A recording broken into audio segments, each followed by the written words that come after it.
ओं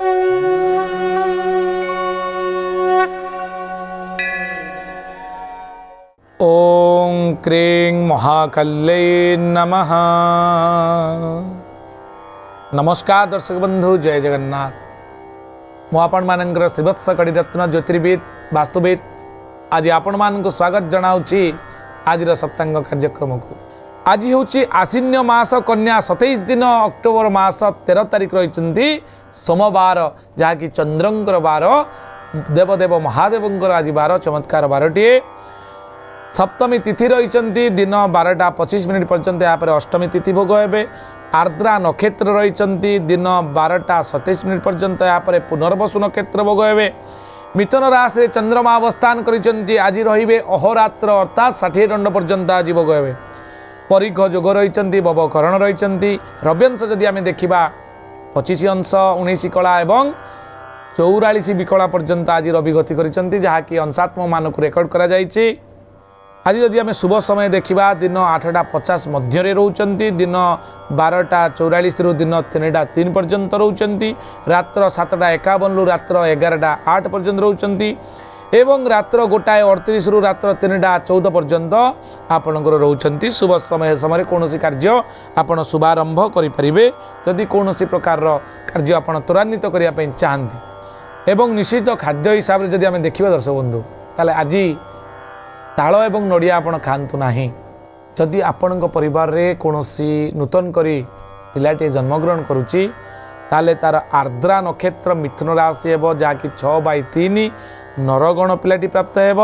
तार प्रथम अक्षर क रे हर्षकार कु, घ, ड एवं 6 अक्षर नामकरण करंतु। दिन 12:27 पर जदि कौनसी पिला आपण परिवार जन्मग्रहण करती आज दिन में पुनर्वसु नक्षत्र मिथुन राशि 7/3 एवं देवगण पिलाटी प्राप्त हेब। तार ना को अक्षर देवे मन रखु, करे एकारे के, करे ओकारे को एवं ह अक्षर आप नामकरण करें। भविष्य जदि आम देखा पिलाटी आज सोमवार जन्म होती, चंद्रंकर कलार जन्म होती, चंद्रंकर बार जन्म होती। तेणु पिलाटी शांत सौम्य सरल एवं सुंदर चेहरा युक्त हेब, कवि हबार संभावना रही। भावात्मक गुण गुड़िक निकट में परिप्रकाशित हेब।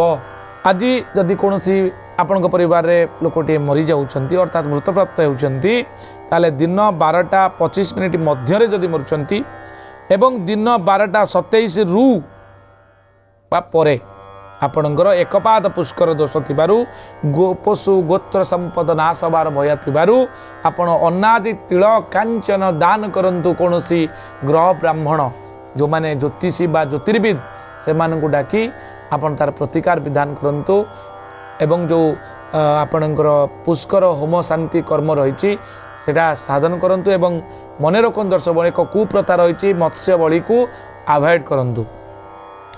एबे आमे जानिबा मेष राशि ठारू मीन राशि पर्यंत कौन रही चंद्रकुंडली अनुसार आपंकर राशि रे सम्यक भविष्यवाणी। दर्शक बंधु, मेष राशि आज दिन स्वास्थ्य को नहीं लाभ, वृष राशि आपंकर अर्थ कष्ट, मिथुन राशि आभूषण प्राप्ति, कर्कट राशि अस्थिरता, सिंह राशि यात्रा लाभ, कन्या राशि सौख्यप्रद, तुला राशि पुत्र दे कष्ट, बिछा राशि आघात प्राप्ति जोग रही सतर्क रहिबे।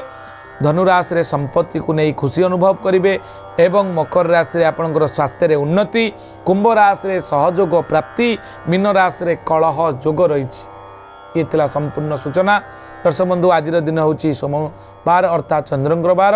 चंद्रंकर पूजा करंतु, चंद्रंकर बीज मंत्र जप करंतु, वायव्य कोण को मुह करी उत्तर पश्चिम मुह करेंगे, धड़ा वस्त्र परिधान करी घिओती बटे जाली संध्या बेले जप करंतु।